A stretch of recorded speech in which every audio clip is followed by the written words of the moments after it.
Good afternoon and welcome to Jasmine's Guide to Life, the Seeking Purpose podcast.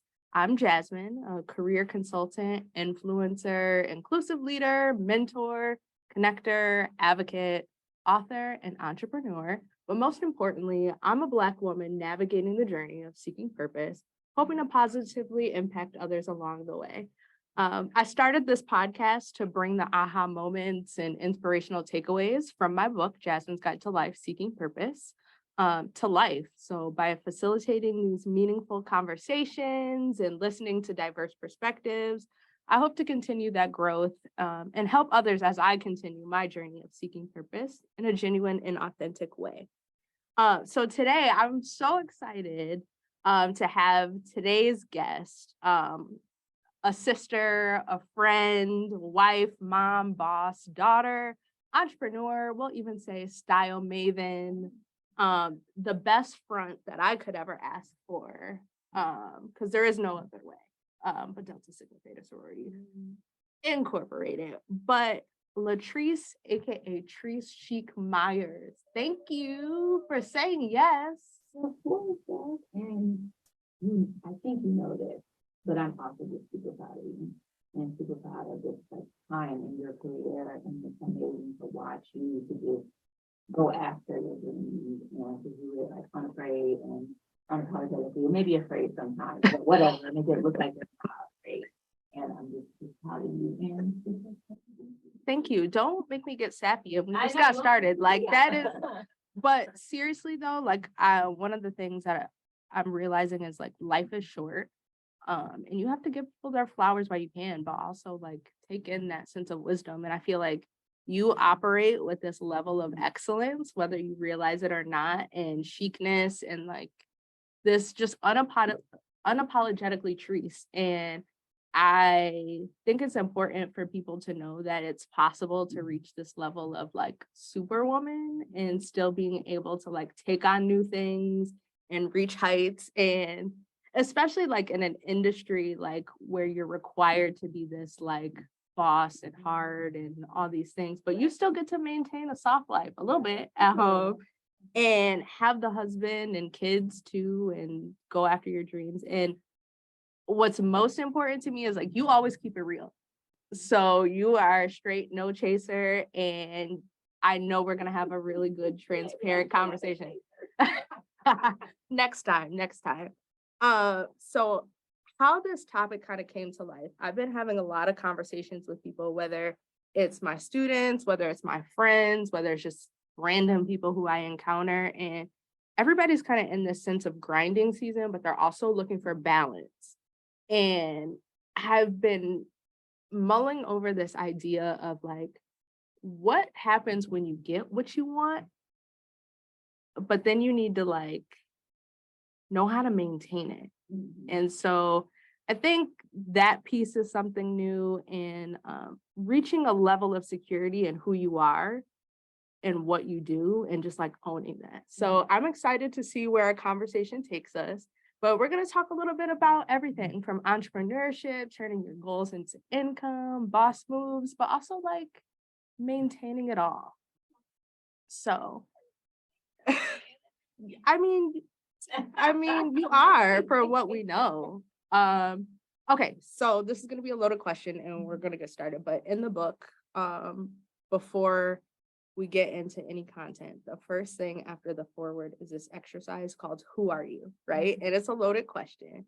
But when you think about who is Trese, what do you want people to know? Like, it's one thing for like what people perceive, but what do you want them to know? it's always hard. Who are you? But like when I just think off the top of my head who I am, I think I am a wife and a mom and a child of God and a member of the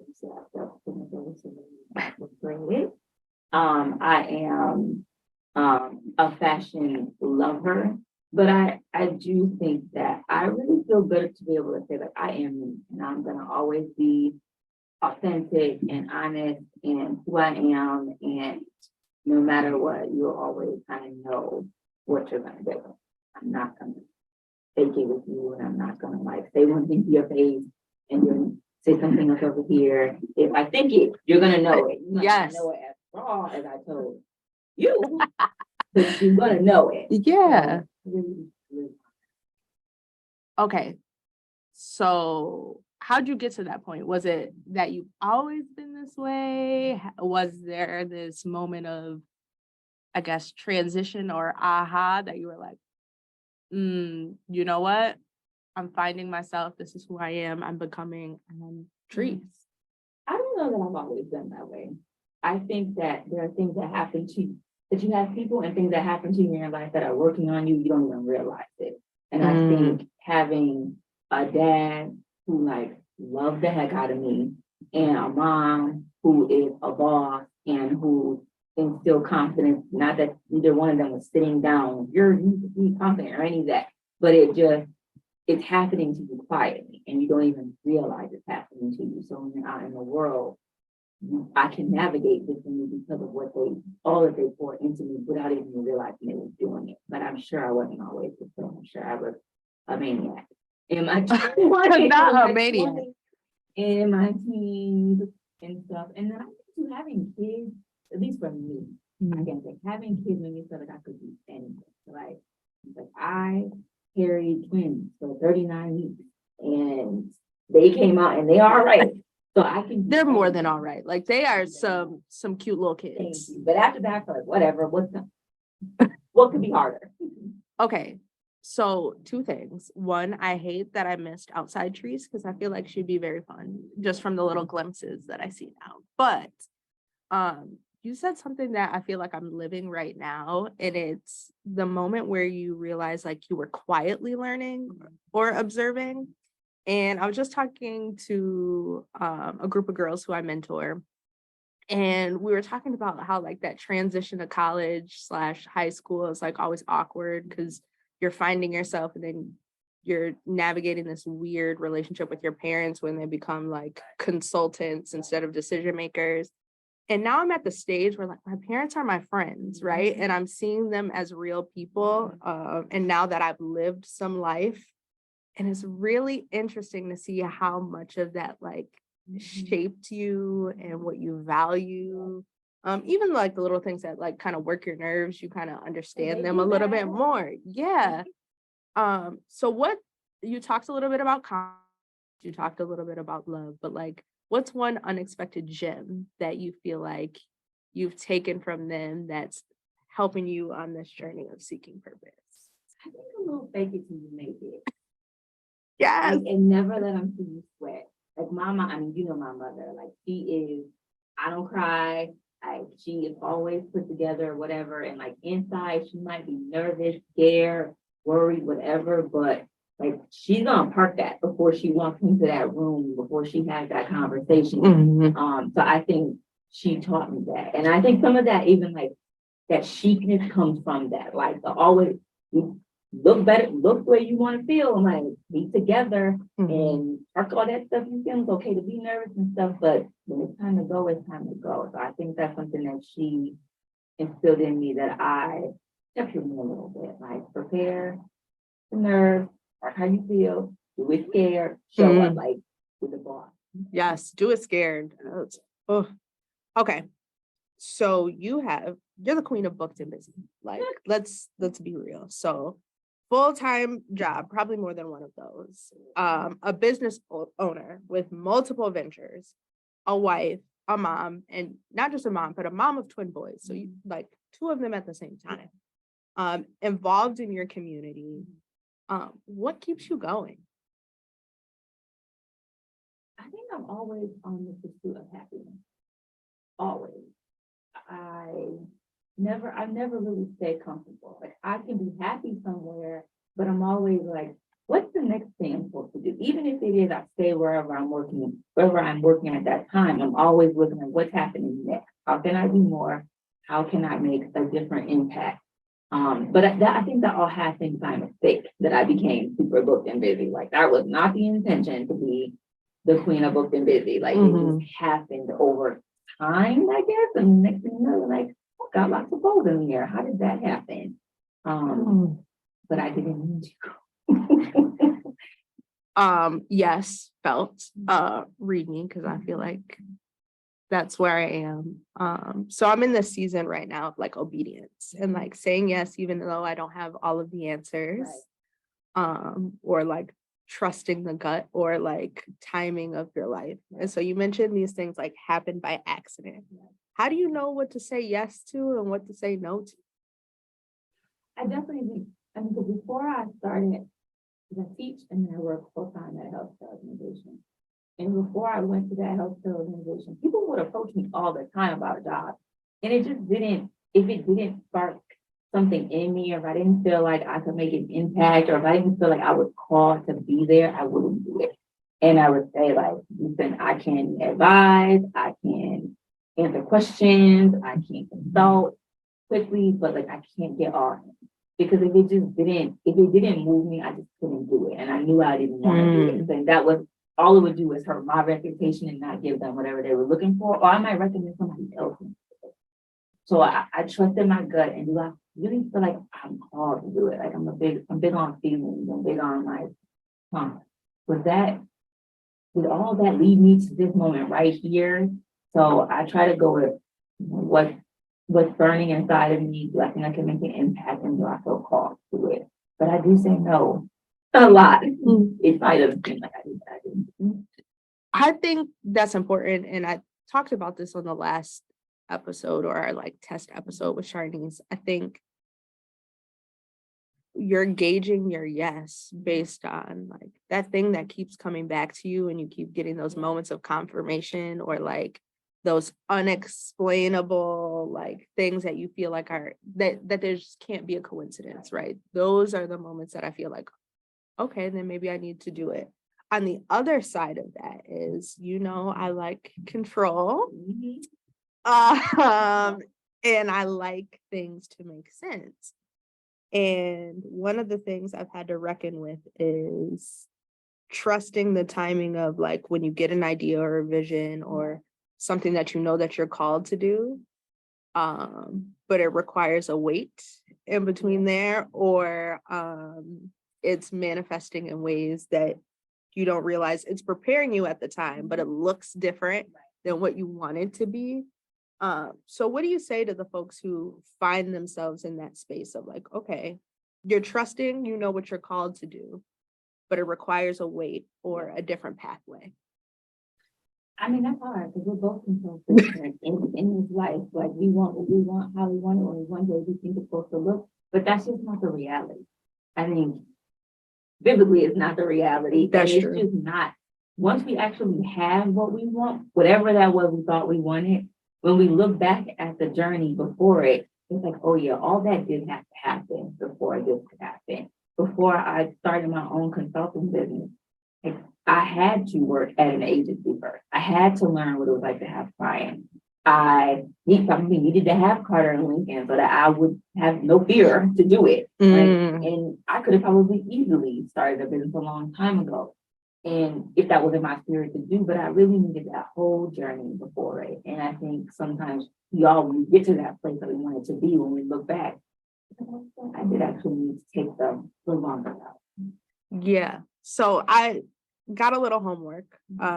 So, I'm a firm believer in therapy, but also like that spiritual component and somebody you can go to who can connect the dots. And so my homework was to actually like write out this idea of what I asked for versus what I got. Because I think when things don't go necessarily our way, or we're like, oh, this is taking forever, or why do I have to go through this? Or like you said, I had to do this before this. And it was like, it was freeing because then I was like, oh, I actually did some of these things, or it's a little different, or like, if you did this before, then you definitely can do this now. And it's definitely helped in that. I wouldn't necessarily say fear, but more of uncertainty. In that sense. What we want, this might not be for us in that moment. The Lord still works on me and my patience, but progress. I might want a bag, and I'm like, God, can I put today? I know, pay those bills in our car, and then yes. Nobody tells you about the trap of adulting, but specifically with my students, especially when they're in transition, I'm like, everybody is figuring it out. Right. If they tell you they know it all, it Right. is a lie. Right. Okay. They don't know. No. And Um, students are tough. 'Cause they, they swear they know it all. They swear they got it figured out. They know as soon as I'm trying to get out of school, I'm trying to go here, I'm trying to go there. I'm like, that is great. But why don't you live in this moment too and learn what you're supposed to learn in this point in your life? And they don't like that. was that a subtle read to me too? Maybe, but it was definitely a read to our students. Yeah, no, yeah, I felt that because I feel like if I could, I wouldn't necessarily do anything over again because, like you said, it prepared me for now. But I wish I would have took the pressure off myself of achieve in this timeline in these like unhealthy expectations because I feel like I would have learned to live a little bit more then in a more free way than I did. Yeah. Well, if you want to keep it funky, it's like that sounds easy or whatever, but like, come on now. We run in the circle we run in. And in the sorority we run in, where people are achieving all around us, we have the mothers that we have who are achieving. So it's not that easy to just live in the moment because there's nothing but pressure and expectation, whether people are putting on us or whether we see it all around us and like, okay, I gotta get out here. So. Okay, so let's talk about this a little bit because I feel like comparison is honestly truly the thief of joy, 100%. We're in a society that requires of us almost like to 24/7 access, whether it's our jobs, the people in our lives, down to social media. And I think this balance of how do you live life for you to realistically like attain your goals, but then also not feel like other. I don't know that people would think this about me, but I'm definitely like a comparer. And I'm like, well, that person's doing that. Should I have been doing that? That person got that award. How do I have that award? Should I be doing? I live rent free inside my own head. Rent freaking. Yes. But when I really take a minute and think about it, but that's not even what you want. Like, these people over here might be doing things and they might be more visible than you or might whatever more than you, but you're not even like that. Like you don't even do that. You can aspire to that. So like let it sharpen you in whatever way it's supposed to sharpen you. You don't have to remind myself not to do it off of it. Yeah, like it's true. Iron sharpens iron, but like are they on the same wavelength? Is that alignment in what you're supposed to be doing? And I feel that, but I feel it on the other way.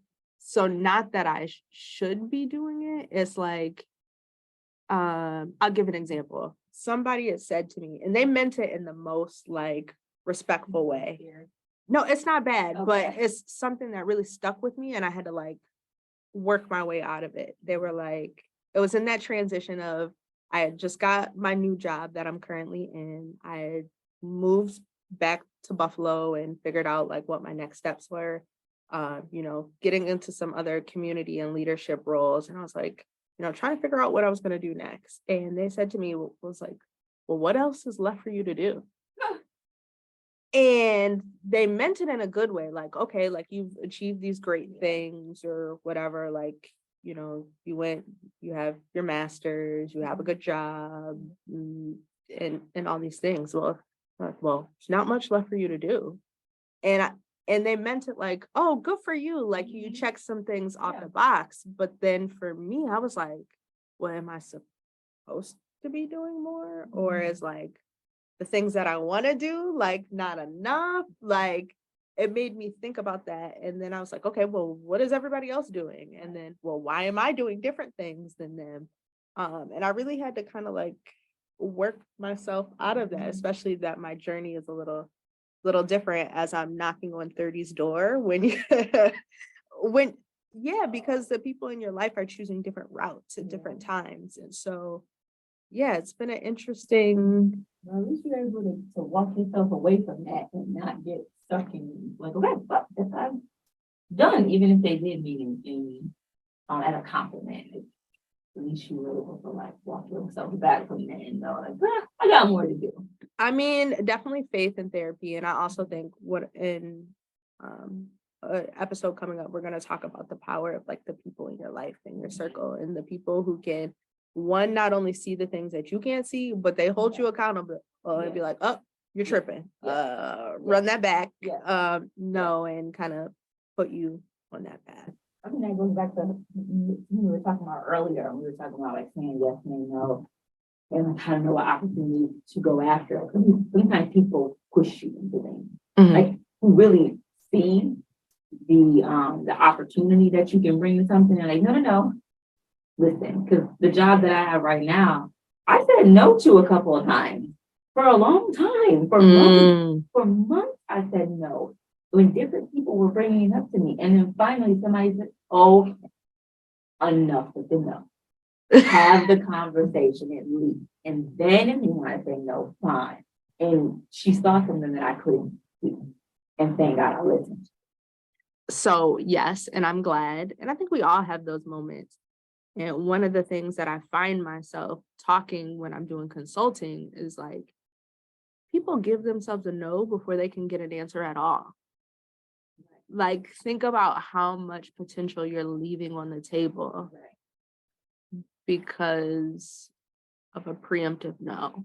Women, isn't there like some specific data point that says women won't even apply for a job if they don't fit every single bullet? I was like, when I saw that I was like, duh, I would never apply for a job if I didn't hit it. Yes. So I have a hot take for the next episode that I'm shooting. So I can't give it away, but it's kind of related to that. We got to keep the content going. But I think that's true. I noticed, like, especially with women, the number one thing that people need a boost in is that sense of confidence. And the difference between women's confidence and men's is like totally different. So I guess, what do you do to boost your confidence or refill your cup when you feel like it's getting low? Well, you know, I'm a fashion girl, and I am. This sounds so stupid, but I will play dress up in a minute. Like, really? I will be in my closet, and I would just play dress up because it'll make me feel good. It'll get me excited. I can envision the places that I might wear, the look or whatever, and it sparked something in me. I don't know where it came from. I was never like that as a kid, like who wanted to just dress up. I was never the princessy kind of girl, still not a princess kind of girl.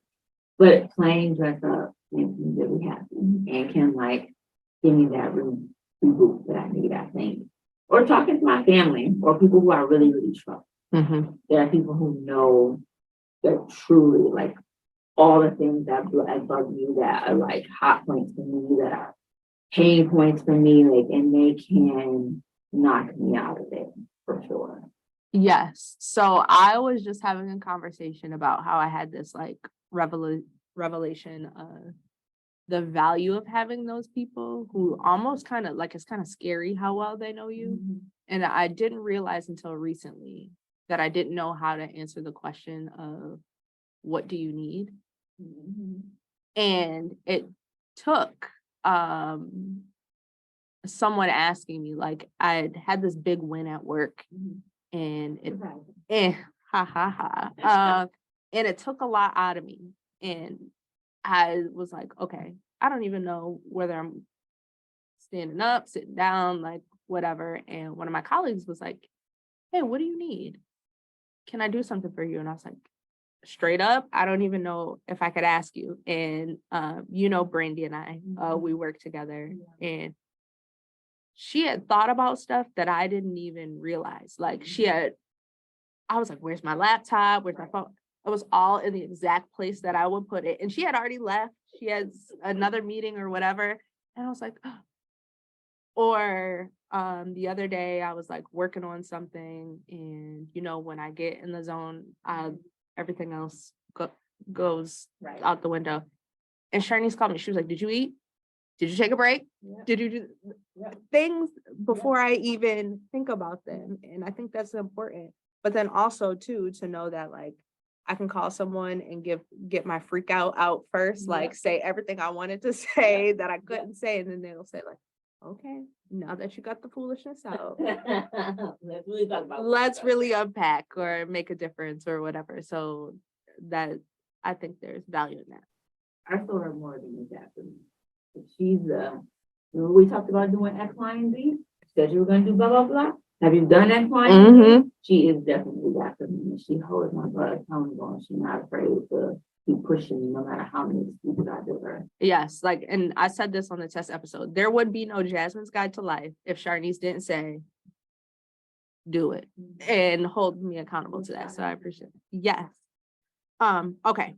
So I want to transition a little bit, and we kind of got into this about, just women naturally, some things that we, I feel like, pick up or go through, and we can blame systemic issues, the patriarchy, all the things, but like, there's been lots of conversation right now regarding women in the requirement to choose.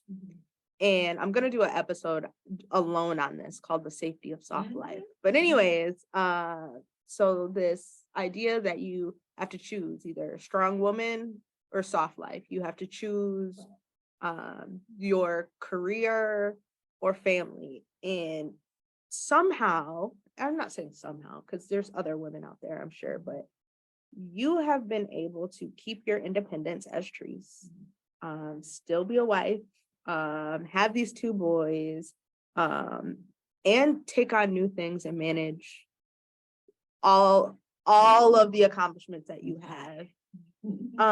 What do you say to those women who want those things in the future, or may have one side of those? So they may have the family, but they want the business side, or they have the business side and they want the family.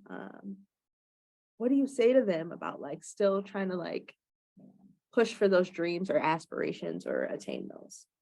I mean, I can only speak for me. Other people might answer this differently, but I can only speak to my personal experience. I have a great partner. Like, he gets on my nerves sometimes, for sure, like they all do. But I have a great partner. Like, and he gives me room to be able to have all the jobs, be a Delta, do all the things, and he holds it down. And that doesn't mean he doesn't have all the same responsibilities. He just has more flexibility than I do. So he has the ability to pick the boys up, take them to this thing, go to the PTA meeting, and he doesn't require me to choose. And I have a really supportive family too that doesn't require me to choose. So I'm really blessed and fortunate, and I don't think I know it would be a lot harder if I didn't have those people around me. But there has been something I did choose. And I think us like high achievers kind of people, like we don't always give ourselves permission to choose. And I did right when Carolina was born. They were little, they were only like 3 months old or something. And I can't do this. Like I cannot have a full-time job and be a wife and have these 2 boys. I can't do it all. It was killing me. So I had to talk to Khari, and I'm like, I gotta walk away. I need to just be their mom in your life right now. And he said, okay. And now I think that's hard. That one being a stay-at-home mom. So it lasted probably about, I don't know, 6 months to a year or something like that. And then I was like, okay, time for me to go back to work, because that's your roots. You are a career-focused person. But sometimes you do have to choose one or the other. And that just might be a moment in time. And when I look back, that was the most beautiful moment in time, because you don't get that many times to just be at home every day. Me, Khari Carter, and Lincoln, like watching The Price is Right, going for Not walks. The Price is Right. Please. Going for a walk. It slowed down, and that was okay. And then it set up again a year later. So I chose a good partner, and I think just having a good partner goes a long way. And asking for help, and we said, someone asked you, what do you need? If you want to be able to have both, what do you need to be able to have both? And it might be a support system, or put your kids in daycare, or something. You need systems to have it all. So if you don't have to choose, then you just got to choose. And that's just a moment in time, and that's okay. Okay, so this is loaded. I'm going to ask the good questions. So with choosing the partner that you have, and shout out to Khari, he's the greatest. You all have been married now 10 years. You've been together for insert years here. That's some skin in the game. And I'm sure that was work just as much as all of the beautiful moments within that. So advice to two different subsets of people, because I feel like we've been a part of a lot of conversations with people on both sides of that, the people who are single, the people who are married, the people who are in between. So what advice do you give to the singles as they are navigating this journey of seeking purpose? So they're finding themselves, they're maybe on this career journey and they're trying to make some things happen. What advice would you give to them in that season? Looking for love. And maybe it's looking for love, or maybe it's just that moment of, finding yourself and what we've been talking about. So maybe it's both. It's a both and. I really do live rent free in my own head. I really do live rent free in my own head. But I really always try to stay true to who I am, like at my core. And I think with Khari and I, but he and I have showed up as ourselves from the very first day we met. Like he was exactly who he was, and I was exactly who I was. Okay, wait, pause. Yeah. How does that happen? So like when you say show up as yourself, like what does that look like? Paint a short picture for us. I'm gonna have my heels on because that's who I am every single time. I am going to look the part. I'm going to talk how I talk. I might adjust my conversation because I can't swear in every scenario because I am a swear and you know that. But I'm going to say how I feel, or I'm going to speak my piece. And I'm kind of going to pick and choose too. Like I'm not always going to just be this, the voice. Everybody's got to listen to me. But sometimes me is being quiet and me is being a listener and not just contributing in the room. But I think first and foremost, I'm walking in the room looking confident in what makes me feel good and sharing whatever perspective I can share and not saying anything if I don't feel like I have anything to add. It's just not my moment. It's somebody else's moment. That's something to add. I think that's for me what it looks like. So like show up as myself. I don't have to be the loudest person in the room. I just don't. I will say something I'm not going to say. And if I don't, I'm not saying nothing else. I'm just going to be a listener. I'm going to do it. I love that. And the next episode, we're going to be getting into that idea of becoming your true authentic self. And so I think that's going to be a good conversation. But yeah, I would say like it's after like age like 25-ish, that was me. Like I was like, I'm not muting myself. I'm showing up in every space that way. So yeah, okay. So that was the advice to the single folk. What do you say for the people who are new in, let's say, their marriage or their relationship, and they are they're trying to get to the 10 years, they're trying to get to the skin in the game, and they might be trying to manage these two individual people, but then they're in this partnership now too. We need a whole episode or two with different people in relationships, with different perspectives, I think. Okay, well, that could be arranged. Yeah. I think it's people say, but it is true. Marriage is work. Like it really is work. You could call it quits on any given day, USA, that you really could, but you really have to be committed to doing the work. And I think that has looked different at different points in me and Khari's relationship. It was when we were younger, both were hot-headed. And that looked like fighting and like not physical, obviously, but that looked like trying to win, right? And we got nothing but time and opportunity to fight about this all day long. And now we have little kids. So like now we're not going to be fighting all the time around you because like you need to grow up in a happy household. I mean, we got less time to argue, getting quieter, and we found different ways to hear each other and understand each other. So doing the work has looked different throughout different points in our relationship. But I was talking to the girl who does my hair the other day about this, and we got into this deep conversation, and she reminded me that you have to accept people's imperfections. And she got all good looking on you too, and about, Adam was imperfect. Like, so he needed a partner. So in comes Eve, and then you're coming to this person who's imperfect, and vice versa. We're not perfect either, but we're acting like we're supposed to be perfect. But you're there to be a support system, so, and to be their rib. So you're supposed to have imperfections, and you need to learn how to navigate and accept those imperfections, and know, are those imperfections you really can't live with, but you're coming from perfect people. Okay, preach, Trese. I was like, okay, Shelley, you better drop that. You better drop it on me. And love is not a fairy tale. It's just not. A wedding is a fairy tale. Like, that looks beautiful. You are curated to death on the wedding day. That's true. And I think there's been this phenomenon for like these glamour weddings, and not to say that that's wrong, or these crazy high key engagements and all of that. But like, my question always is, but like, what about the union? Right. What are you signing up for?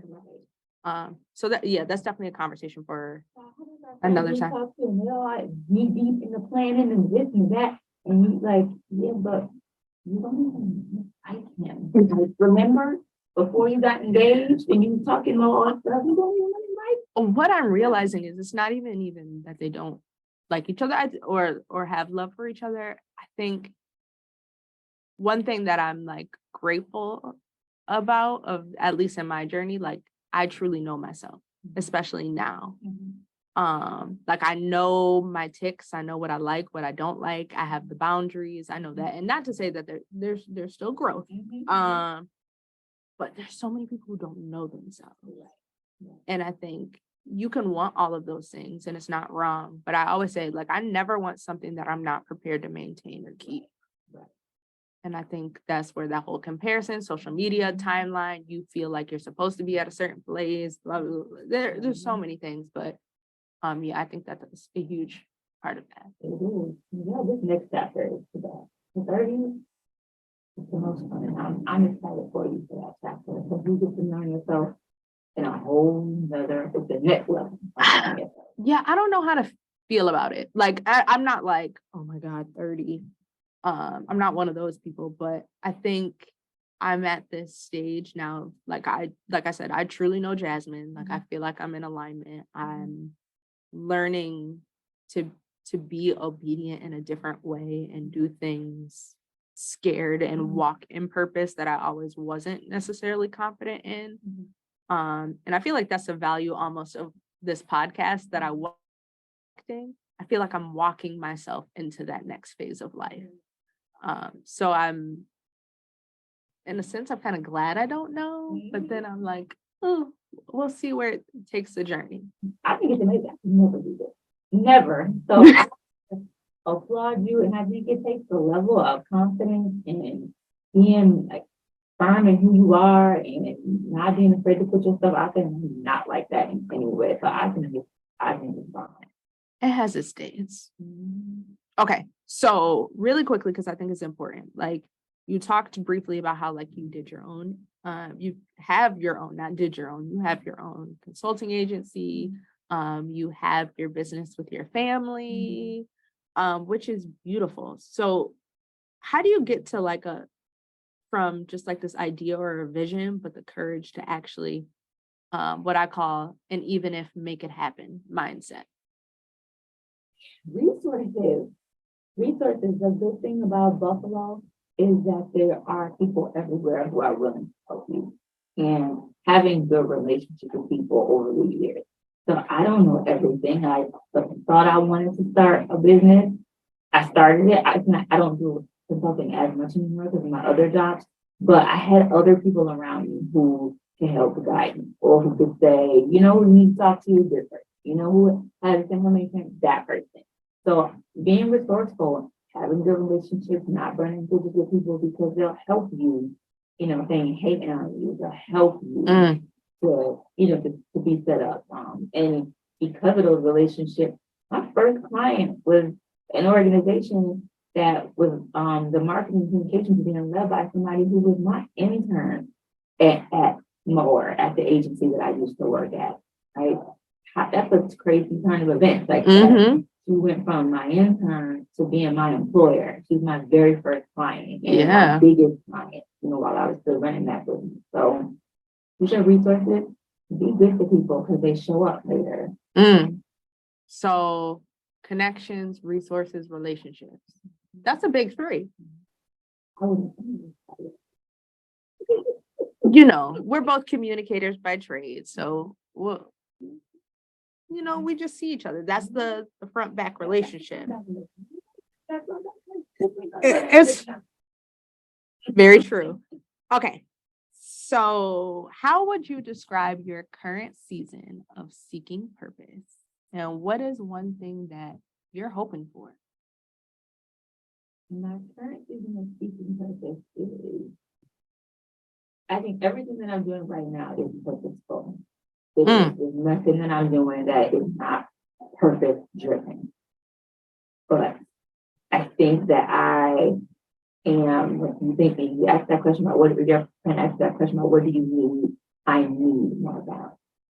And my hope for whatever is next is more about.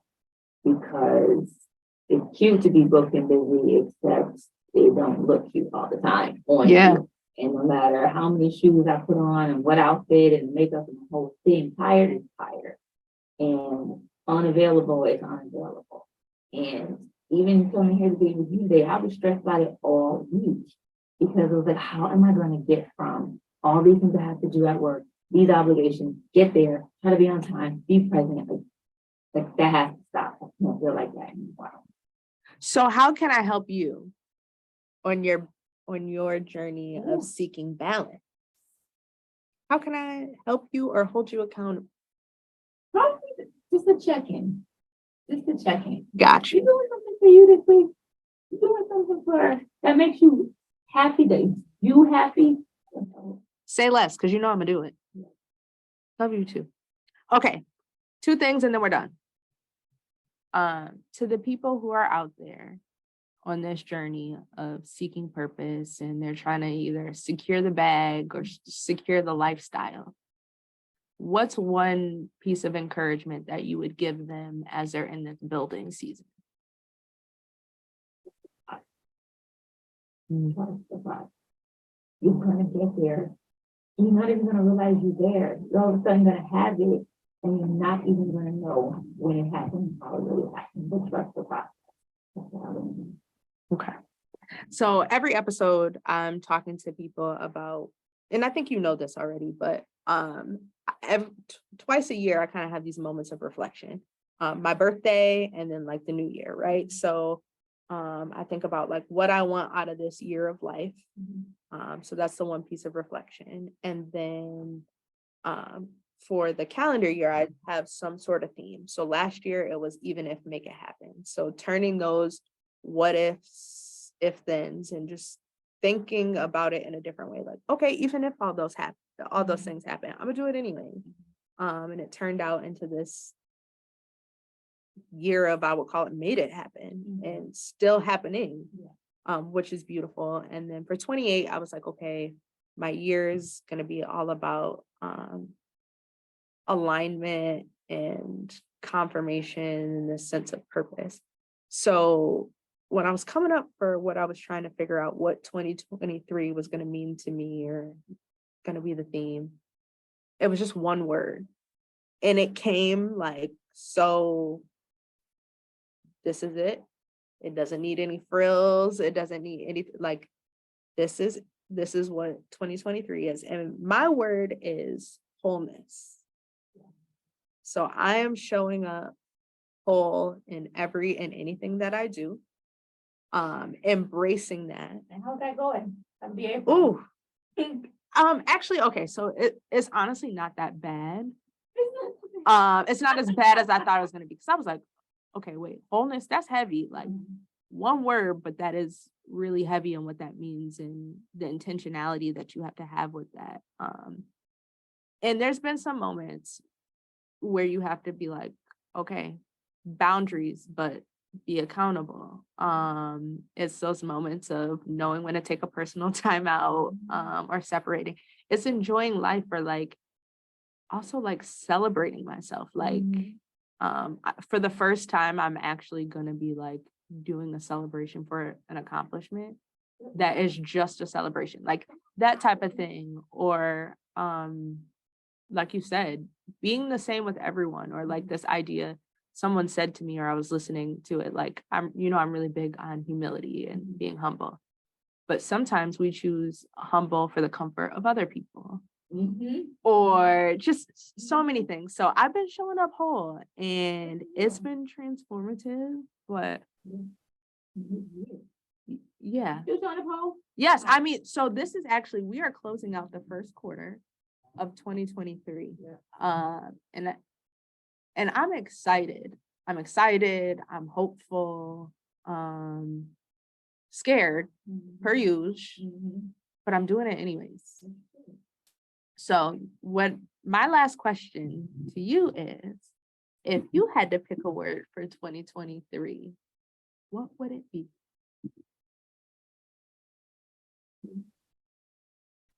I know. But it's one word. This is such a bad word. It's not a good word. Is it bad or It's just not powerful, but I think my word is, or something, is memory. ooh, I was not expecting that. I wasn't expecting it either. Where it came from. So can I tell you the word that I thought you were gonna say? I had two. I thought you were either gonna say balance or you were gonna say selfish. No. They probably should be. No, that's not. No, memories. You gotta go with where your gut led. Ooh, okay, memories. Walk me through. Because I'm moving so fast all the time and just like speeding through the days in life that I am trying to focus on more memories, making more memories. And sometimes that looks like, Khari, let's get up and go to breakfast, boy, because they love it. And we'll be able to get away from here. I don't have to cook anything. There will be a cocktail situation involved. But then sometimes the Bills are going to play in London. Like, why don't we go to their game? And we should take Khari in the weekend. Because why shouldn't they go to their first game in London? Like, of course they should. So I think for me, my word is memory, because I move so fast. I'm always doing so much that I'm not taking enough time to intentionally create them. And why was that a bad word? So powerful. Because Only but the explanation behind that hit home. I love it. Thank you. Thank you for saying yes. And thank you for what I'm calling our official first episode of the Seeking Purpose podcast. And I said in the beginning, like, this is for the folks who are on the journey of figuring life out, answering that question of like, what's my purpose, and recognizing that it's not a destination, but it's a journey. And I don't know. I've never done a podcast before. A Trese first. I love it. It took me a while to say yes to this, but getting back in the zone has been fun. So I don't know. So more to come, but thank you so much. We're also going to link your businesses in the bio. So short plug. Well, the Mahogany Events and Gathering Space, family-owned business. We're out in Tonawanda on 190 Nerva Street. So visit us on our website to learn more about the Mahogany. We have 2 floors of space. Come and see us for your birthdays, engagements, weddings, all the things. Can I tell a quick story? Yeah. It just made me think about this. So Trese and her family are amazing, and they've basically adopted me, and that's my family as well. But when they first opened, right in COVID, I was like, Trese, can we have a quick conversation?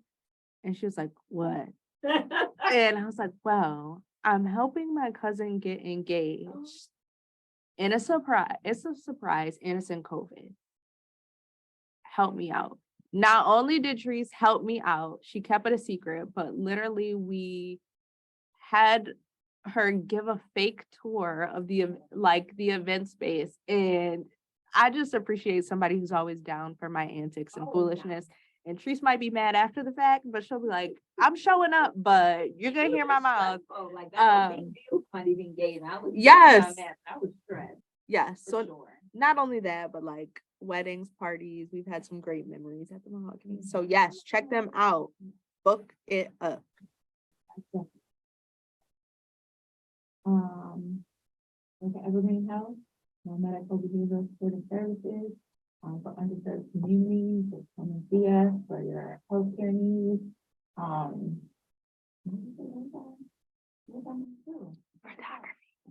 Oh, yeah, my daddy. Yes. He lives for helping people create memories, so with them up to, I'm sure you're gonna be mad at me. And you know, I'm the worst at taking pictures. And Khari kills it every time. Like every time, like, cause sometimes when I feel like when I'm posing for pictures, I feel like they just come out awkward or whatever.